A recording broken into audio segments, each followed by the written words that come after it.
Buongiorno e benvenuti a questa edizione del nostro telegiornale. Vediamo subito i titoli. Fermato un terzo giovane per la strage di Monreale, avrebbe partecipato alla sparatoria in cui hanno perso la vita 3 ragazzi. A incastrarlo la foto postata dalla fidanzata di una delle vittime. La tragedia dei 2 piccoli migranti morti di fame e sete su un gommone alla deriva in mezzo al mare. Inconsolabili i genitori dei bimbi. Save the Children chiede corridoi umanitari. Vigilantes per garantire la sicurezza. I commercianti di Catania costretti a proteggersi da soli dalla malamovida. Fermati 2 baby scippatori. Spunta l'ipotesi del vetro rotto dietro il naufragio del Basian, bloccato il recupero del veliero dopo la morte del subolandese. Un film per raccontare la vita di Rosa Balistreri, figura iconica della musica italiana, rivoluzionaria in una Sicilia antica. Calcio, il Catania sconfitto dal Pescara, servirà a vincere all'Adriatico con 2 gol di scarto per passare il turno. Vigilia di ultima giornata di campionato per il Palermo che domani al Barbera sfida la Carrarese.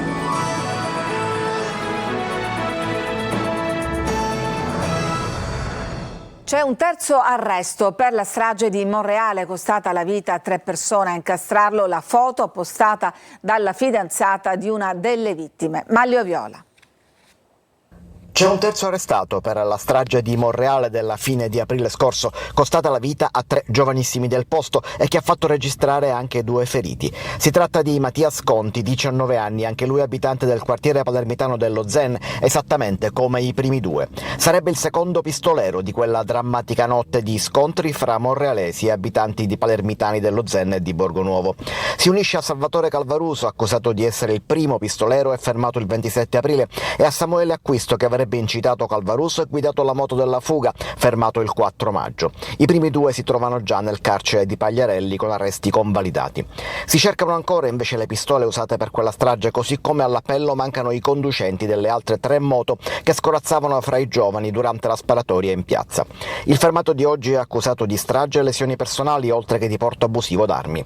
Intanto non c'è ancora nessuna reazione pubblica alla lettera del fratello di una delle vittime della strage di Monreale, che ha scritto al Presidente della Repubblica Sergio Mattarella e alla Presidente del Consiglio Giorgia Meloni per denunciare l'assenza delle istituzioni nella tragica vicenda costata la vita ai 3 giovani. Ho una profonda amarezza per l'assenza di vicinanza da parte delle massime autorità dello Stato, ha scritto Marco Pirozzo, 33 anni, fratello di Massimo, rimasto ucciso quella sera. E veniamo alla tragedia dei 2 piccoli migranti morti di fame e sete su un gommone alla deriva in mezzo al mare. Inconsolabili i genitori assistiti a Lampedusa dalla Croce Rossa. Sentiamo Adelaide Barbarallo. Morire di sete e di fame in mezzo al mare quando la traversata pagata $1.500 a testa prometteva un futuro di vita e speranza in terre lontane da quella di origine. L'ennesima tragedia del mare ci consegna una storia di orrore che cancella ogni barlume di umanità. I corpicini dei 2 piccoli migranti di appena 2 anni morti di stenti si trovano adesso nella camera mortuaria del cimitero di Calapisana a Lampedusa, assieme all'altra vittima, un 30enne. Alcuni sopravvissuti sono al poliambulatorio dell'isola. Tutti sono arrivati in stato di semi-incoscienza. A bordo di un gommone di appena 8 metri sono partiti dalla Libia in 60. Sono rimasti per 3 giorni in balia delle onde e fermi in mezzo al mare perché, nonostante avessero pagato cara quella traversata, i trafficanti avevano fornito loro solo 7 taniche di carburante, quando ne sarebbero serviti almeno 25 per arrivare a Lampedusa. Senza acqua, senza cibo, con il sole a picco. Alcuni sopravvissuti sono arrivati con gravi ustioni. Un uomo si è gettato in acqua e non è più riemerso. I 57 rimasti sul gommone sono stati salvati dalla ONG Nadir. A piangere nell'hotspot di Lampedusa ci sono i genitori di uno dei bimbi e c'è anche la mamma della seconda vittima. I 3, tuttora sotto shock, sono assistiti dalla Croce Rossa. Non è più il momento degli alibi, dice Save the Children, che lancia l'ennesimo appello per l'apertura di corridoi umanitari. Queste morti sono frutto dell'indifferenza. Chi scappa da guerre, povertà estreme, crisi umanitarie, in assenza di canali regolari e sicuri, non ha altra alternativa che rischiare la propria vita e quella dei propri cari per tentare di raggiungere un futuro possibile in Europa attraverso quella che è considerata la rotta più letale al mondo, che è il Mediterraneo. Dal 2014 risulta che 32.000 persone quasi sono morte o disperse nel Mediterraneo, e questi sono numeri quasi certamente approssimati per difetto. Tutto questo è assolutamente inaccettabile. Save the Children ancora una volta chiede che venga attivato un sistema strutturato e coordinato di ricerca e soccorso nel Mediterraneo, garantendo il rispetto dei principi internazionali e dando prova di quel principio di solidarietà che è alla base fondante dell'Unione Europea, e chiede anche l'attivazione di canali regolari e sicuri per accedere all'Europa. Ieri ancora una volta abbiamo assistito all'arrivo delle salme sulle nostre coste. Il team di Save the Children presenti a Lampedusa hanno garantito fin dal primo momento un raccordo costante all'ente gestore del centro perché venissero attivate tutte le misure di protezione nei confronti dei sopravvissuti di quest'ultima tragedia del mare. Cambiamo argomento, siamo tornati nel centro storico di Catania, dove qualche giorno fa si è registrata una rissa a colpi di tavoli e sedie, i commercianti costretti a difendersi da soli. Per noi c'è stato Tonino De Mano.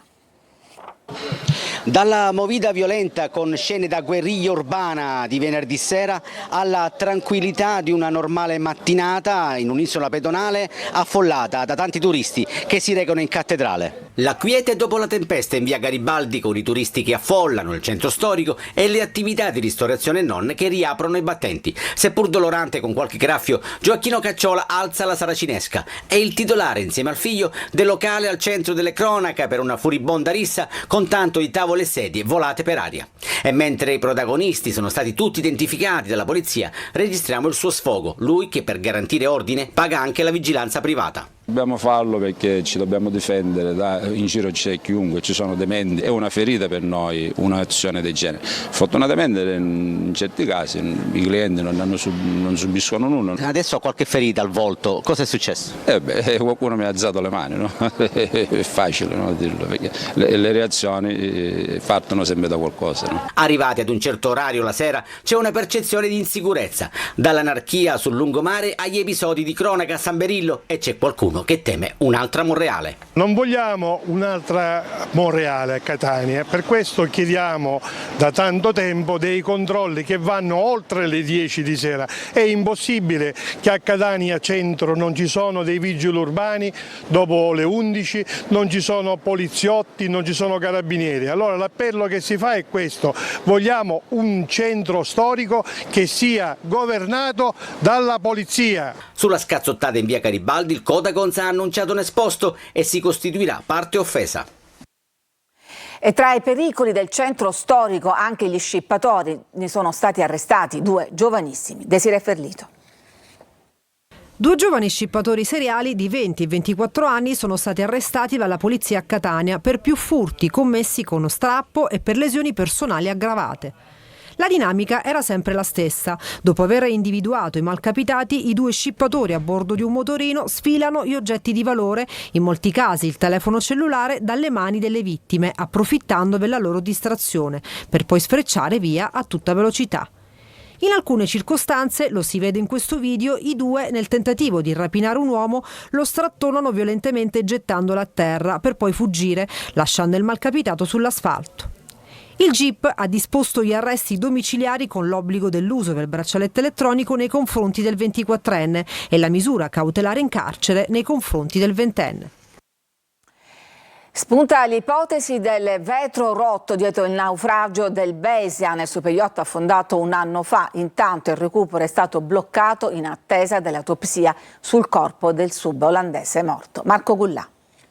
Sarà l'autopsia a chiarire le cause della morte del sub olandese che stava lavorando nel recupero del Besian a Porticello. Al momento l'ipotesi più accreditata è che il sommozzatore sarebbe stato colpito da un pezzo di metallo che si sarebbe staccato per un'esplosione innescata dall'uso di una fiamma ossidrica. A Porticello nel frattempo è tutto fermo. In questi giorni doveva essere tagliato il lungo albero del veliero e invece le operazioni sono state interrotte. Continuano nel frattempo ad emergere ipotesi sul naufragio del lussuoso veliero colato a picco nella notte notte del 19 agosto scorso nelle acque di Porticello. Ci potrebbe essere un vetro crepato dietro alla tragedia. A riportare l'ultima ipotesi investigativa è il Corriere della Sera.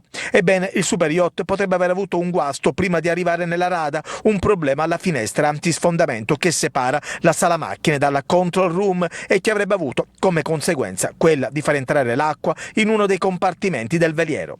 L'ipotesi emerge da un video girato dai sub nel relitto. Si vedrebbe il vetro crepato ma non rotto, il che lascia pensare che l'acqua deve aver invaso la sala macchine e almeno all'inizio non la control room. Tutti elementi al vaglio degli inquirenti e dei periti del PM di Termini Imerese che sono a lavoro per identificare i vari tasselli che hanno portato alla tragedia, al sopraggiungere della tempesta. Giovanni Riina resta al 41 bis, lo ha deciso il Tribunale di Sorveglianza di Roma, confermando il carcere duro per il primogenito di Totò Riina, come richiesto dalla Procura Nazionale Antimafia per i magistrati, e ancora punto di riferimento di Cosa Nostra. Ci fermiamo, c'è una pausa per la pubblicità, torniamo dopo con altre notizie, parleremo tra l'altro del dottorato concesso a Santo Versace che proprio dall'Università di Messina ha mosso i primi passi.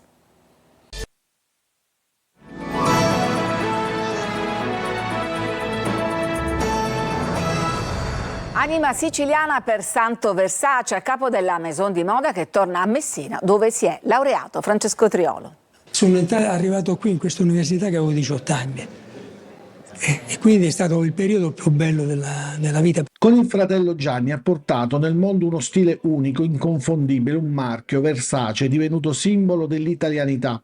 Ma Santo Versace è partito da qui, da Messina, dalla facoltà di economia e dalla laurea in quest'ateneo che adesso gli ha conferito il dottorato di ricerca honoris causa in Economics, Management and Statistics.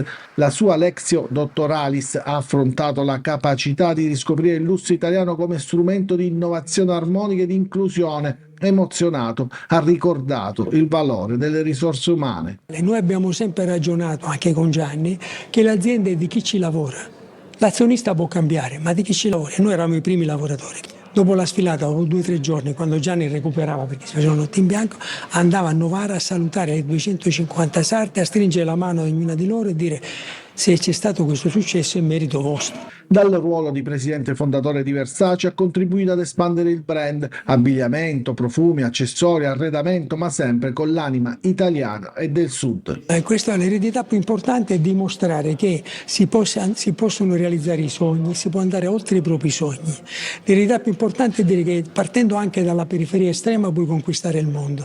E poi l'attività filantropica contro le diseguaglianze sociali con iniziative di inclusione a sostegno delle persone fragili è un messaggio lanciato ai tanti giovani presenti. Ai giovani ragazzi, provateci, credeteci e lavorate per raggiungere i vostri obiettivi, perché si può fare qualunque cosa. È uscito nelle sale il film che racconta la vita di Rosa Balistreri, figura iconica della musica italiana e rivoluzionaria in una Sicilia antica. Eva Spampinato. Ho deciso di gridare la mia protesta. Non lo sapete quanto vi desio. La voce di Rosa Balistreri è quella della protesta, della Sicilia arcaica e delle campagne, la voce popolare che ha dato vita a canzoni che oggi chiameremmo impegnate, politiche e che ai suoi tempi, Rosa nacque a Licata nel 1927, le donne non potevano rappresentare. Voglio essere come a voi. E quando mai si è visto una cantastoria femmina? Ma Rosa ha abbattuto tutte le barriere, una bambina cresciuta senza scarpe, senza scuole, ha imparato a scrivere, leggere e suonare da sola, ha detto no al patriarcato e poi è stata accolta dai più grandi intellettuali dell'epoca, una figura che andava ricordata. Anzi, avevamo perso tempo, noi siciliani, a ricordarla con un film. Cosa rappresenta Rosa Balistreri? La resilienza, la rialzata. Un personaggio sfaccettato, complesso, un carattere particolare. E Paolo Licata lo ha fatto con un biopic, L'amore che ho, liberamente tratto dal romanzo di Luca Torregrossa uscito al cinema, in cui ad interpretare Rosa in diverse fasi della sua vita ci sono Anita Pomario, Donatella Finocchiaro e Lucia Sardo. Ho conosciuto Luca Torregrossa, che è il figlio nipote di Rosa, l'ho conosciuto circa 20 anni fa e gli ho detto: Luca, faremo un film su Rosa. La colonna sonora è firmata da Carmen Consoli. E c'è un aneddoto legato alla genesi del film che Paolo Licata iniziò a pensare 5 anni fa durante il montaggio di Picciridda. L'ho chiamata senza anticipare nulla, l'ho chiamata e ho detto scusa ma tu sai cantare? E io comincio a cantare mi voto e mi rivoto sospirando. Ho detto scusa ma perché tu stai cantando questa canzone? Non lo so, è venuta di cantare queste. Ho detto, vabbè ho capito, ti richiamo. Allora lì ho capito che in qualche modo eravamo sulla strada giusta. E prima di passare alla pagina sportiva vediamo le immagini di momenti di disordine a margine di una partita di Serie D nell'Agrigentino con Davide Sardo. Calcio e disordini, un'altra brutta pagina per lo sport siciliano. Il play-out di Serie D tra Castrum Favara e Licata, derby agrigentino, è stato sospeso per oltre 20 minuti dopo che alcuni tifosi ospiti hanno divelto la rete di una porta costringendo l'arbitro a fermare tutto. Succede nella ripresa con il Castrum Favara avanti 2-0 e con un uomo in più. Dalla curva delicata alcuni ultras scavalcano le barriere e tirano con forza la rete della porta sottostante fino a strapparla completamente. La porta resta senza rete tra lo sconcerto generale. L'arbitro, preoccupato per la sicurezza, sospende il match.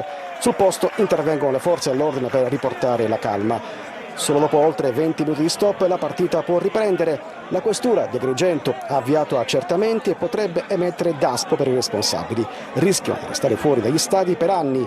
La partita si è poi conclusa, ma resta l'ombra di una giornata in cui a vincere non è stato il calcio. E dopo quest'altra pausa torniamo per vedere gli appuntamenti e gli impegni di Catania e Palermo.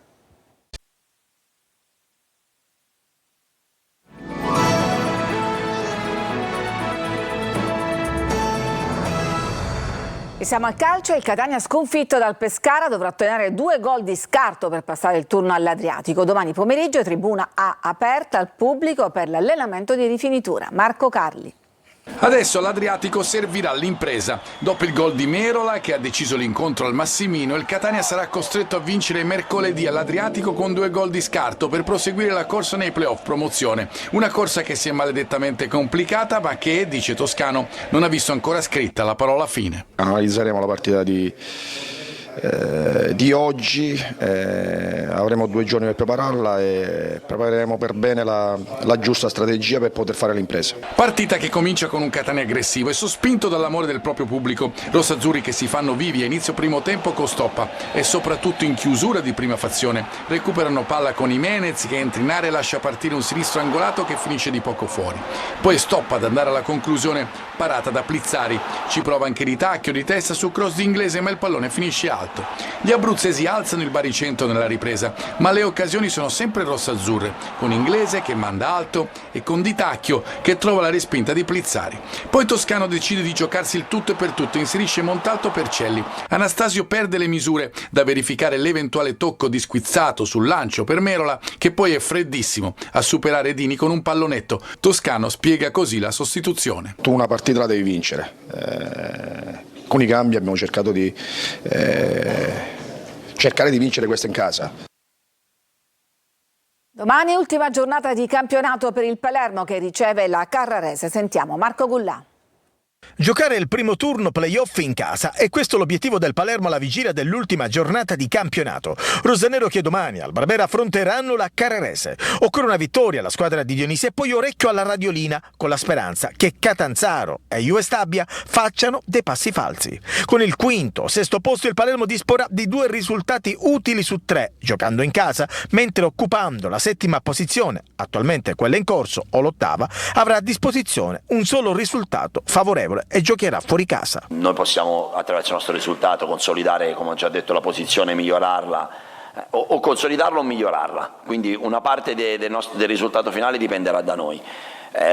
Gestire le forze sicuramente, perché poi sappiamo che sicuramente giocheremo una partita ravvicinata, che questa è già ravvicinata a quella precedente, ne giocheremo un'altra ravvicinata e al tempo stesso vorrei vedere giocatori che vogliono vincere, che magari non sono stati protagonisti nell'ultima partita o in quella precedente, perché abbiamo bisogno veramente di tutti. Dionissi dovrebbe confermare in gran parte la formazione che ha battuto il Frosinone evitando stravolgimenti. Blen squalificato, al suo posto Ranocchia. Ceccaroni in fase di recupero sarà convocato, mentre Magnani, in miglioramento, verrà probabilmente risparmiato in vista degli spareggi promozione. In avanti Poyampalo potrebbe beneficiare di un turno di riposo. Al suo posto è pronto Ledo Aron.